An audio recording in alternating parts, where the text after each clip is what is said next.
điều mà chúng ta phải cẩn thận, cẩn trọng khi mà chúng ta chia sẻ ý tưởng của mình. So what happened at Taco Bell, all of the executives at Taco Bell were sitting watching the presentation. Cái lúc đó thì tất cả những cái người lãnh đạo của Taco Bell đã ngồi để xem cái buổi thuyết trình của các bạn trẻ. And the executives at Taco Bell looked at each other and they said, "We pass."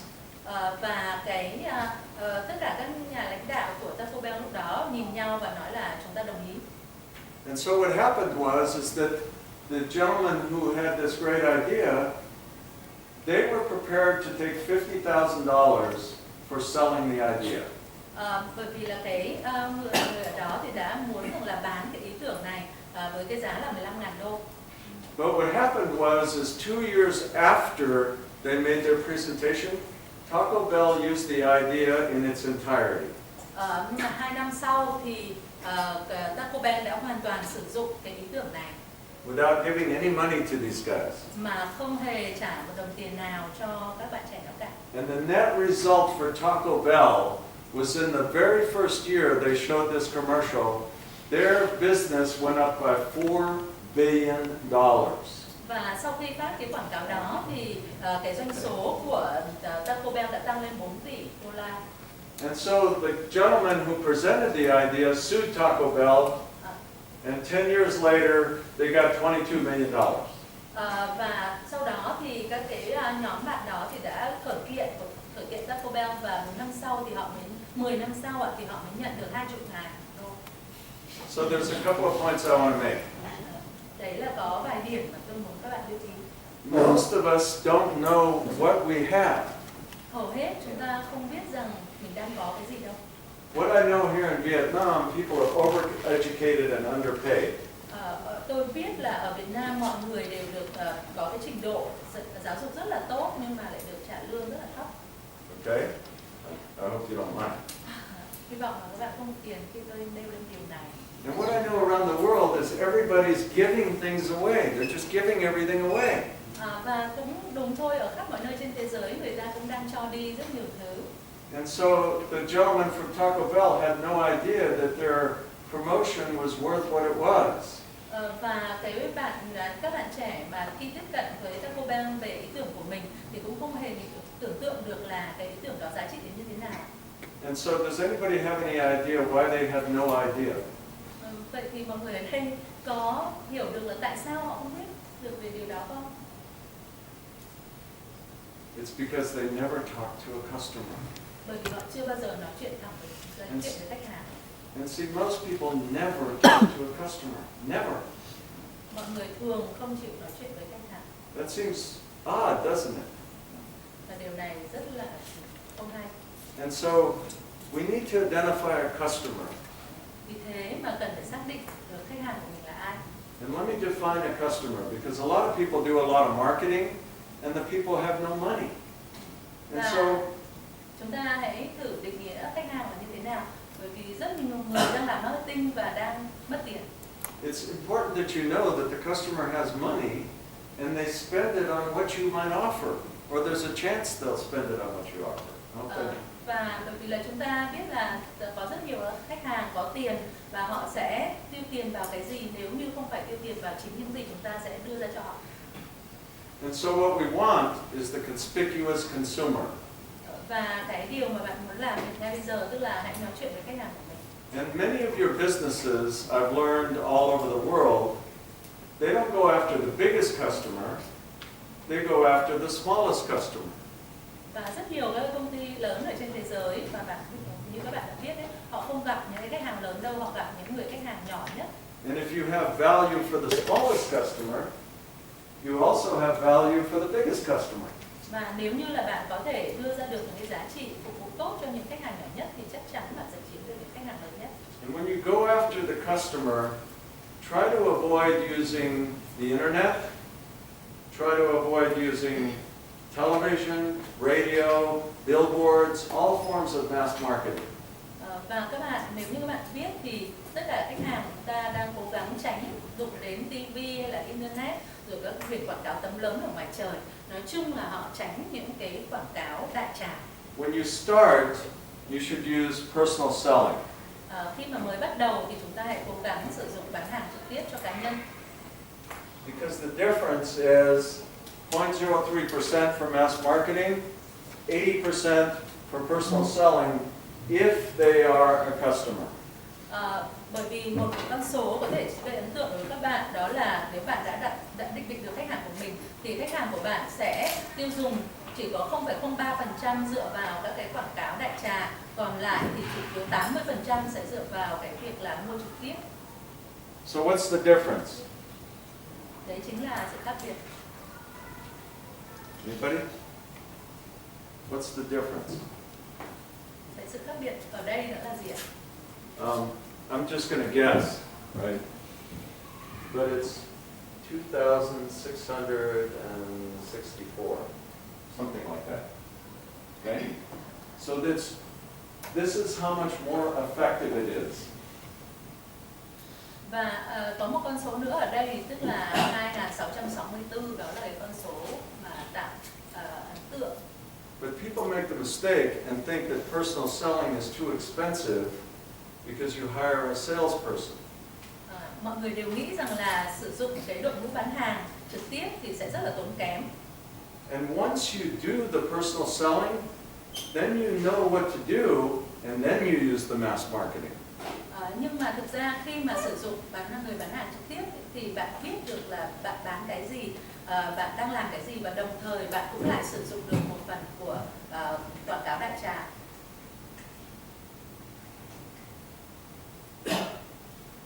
What I've discovered here in Vietnam and all the trips that I've made, there's people need more information about how to do management.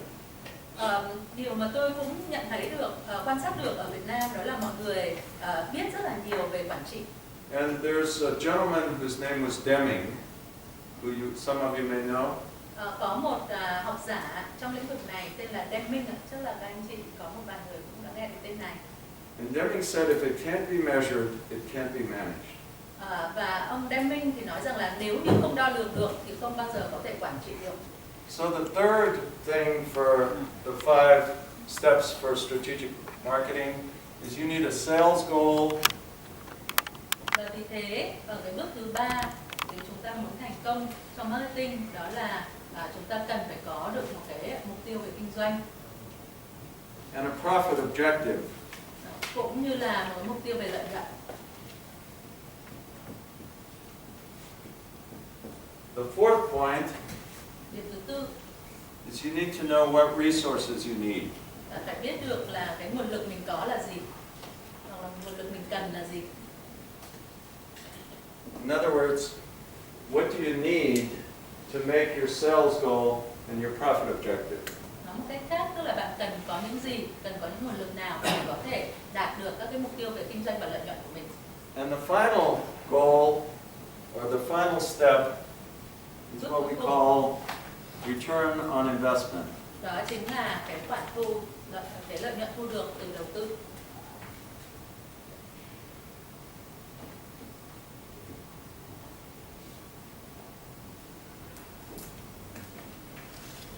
So if we make an investment, we need to know what do we want in return.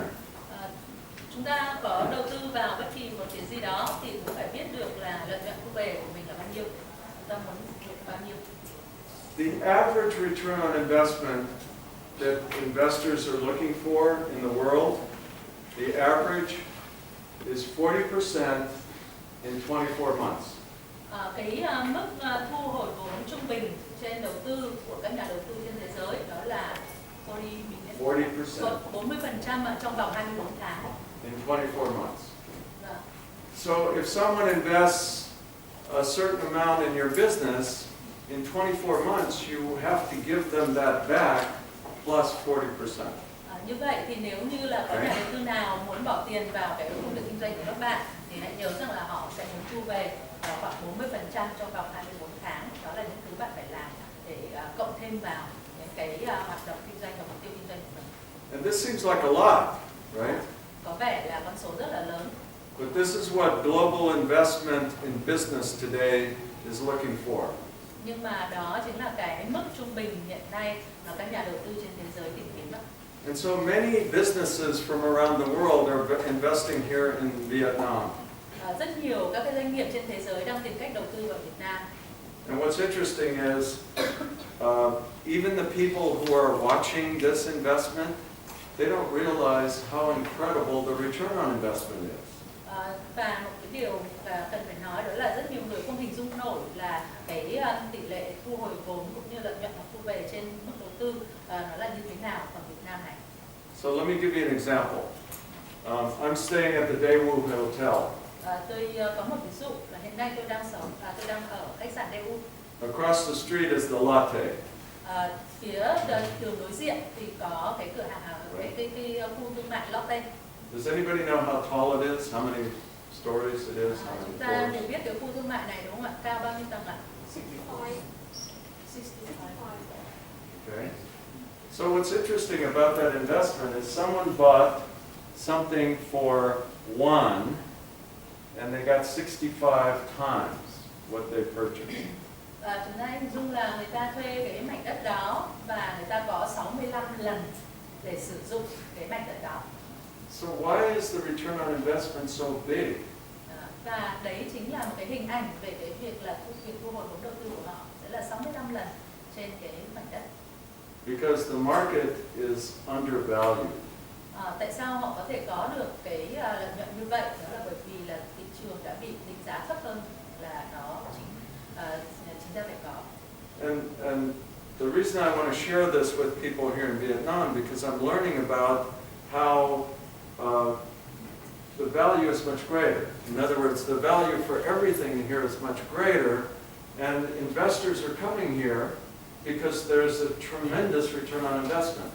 And so what would be good is instead of having other people get the return on investment, I encourage you all as entrepreneurs to invest and do what the other investors are doing. Và cái điều đó là điều mà tôi đã quan sát được ở đây khi mà thấy rằng là cái giá trị mà thực sự họ có ở đây lớn hơn rất nhiều so với những gì mà họ đang chào mời, đang chào bán. Và như vậy thì tôi lại khuyến khích tất cả các bạn là thay vì là đưa tiền cho những người khác khi mà nhận cái đầu tư của họ thì chúng ta hãy tự làm, bởi vì các bạn chính là những cái nhà doanh nghiệp sáng tạo, những người khởi nghiệp, thì các bạn hãy làm cái điều đó.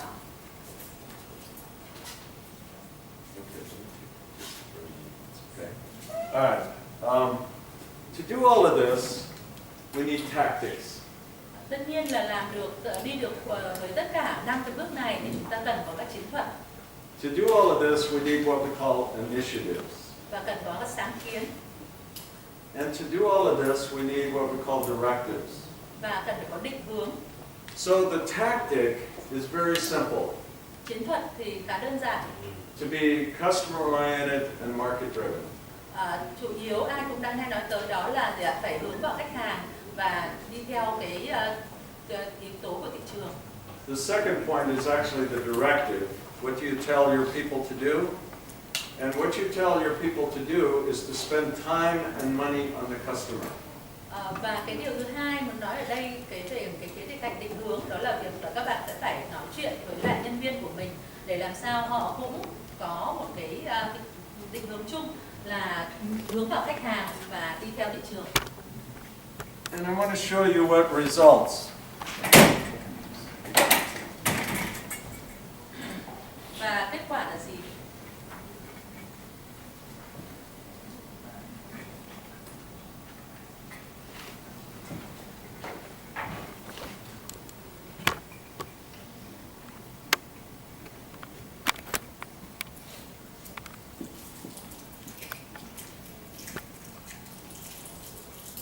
Here's your expenditure in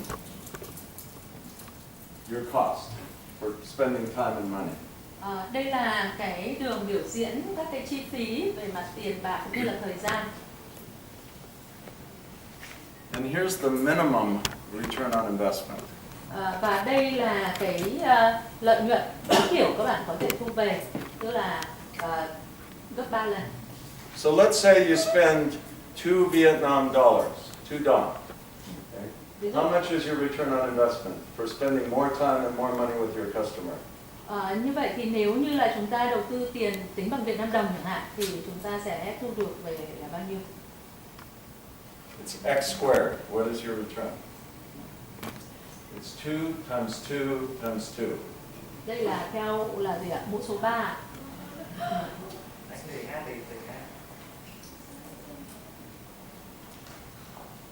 Okay?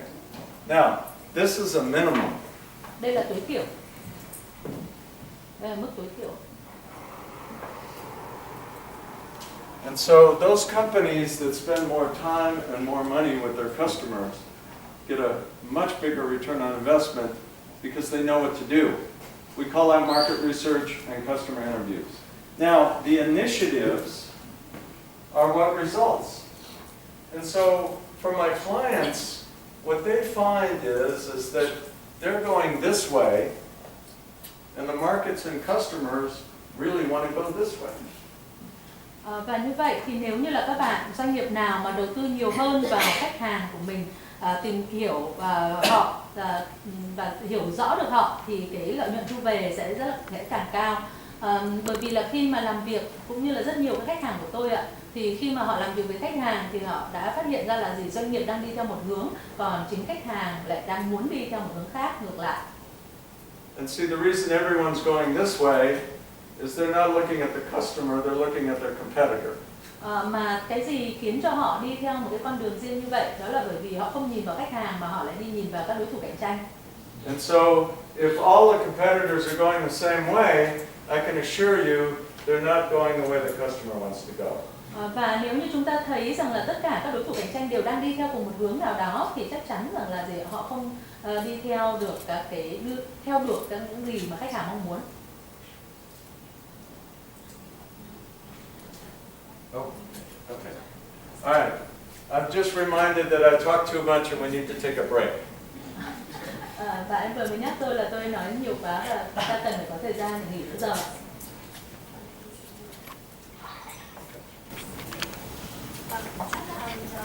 Chúng ta sẽ nghỉ giải lao 15 phút và sau đó thì sẽ tiếp tục cái phần trình bày của thầy và sẽ có những cái phần Q&A thì chắc là em cũng sẽ thay mặt ban tổ chức cũng chia sẻ qua là trong cái phần buổi của ngày hôm nay thì các anh chị cũng được biết là sẽ có 2 diễn giả chính trong buổi ngày hôm nay, đó là thầy Pito và một diễn giả nữa là anh Phạm Hoài Nam ạ. Tuy nhiên là vì cái lý do thời tiết thì hôm qua anh Nam có trong Hồ Chí Minh và lúc chuyến bay là 8:30 tối để kịp sáng nay ra, thì nhưng mà do thời gian thời tiết nên là chuyến bay đã bị delay sang sáng nay, tức là 8 giờ sáng nay thì mới bay được, nên là anh không thể tới được cái buổi ngày hôm nay là vì thế nên là rất là mong các anh thông cảm. Tuy nhiên là em cũng đã có trao đổi qua với thầy thì thầy rất là willing để mà có thể share tất cả những cái experience kinh nghiệm của thầy cho đến cuối buổi luôn. Thế thì sau cái buổi này nghỉ 15 phút ra thì chúng ta lại tiếp tục quay trở lại với thầy cho đến cuối giờ, và có tất cả những câu hỏi nào các anh chị thắc mắc thì chúng ta sẽ để vào cái phần Q&A trong 30 phút cuối giờ thì các anh chị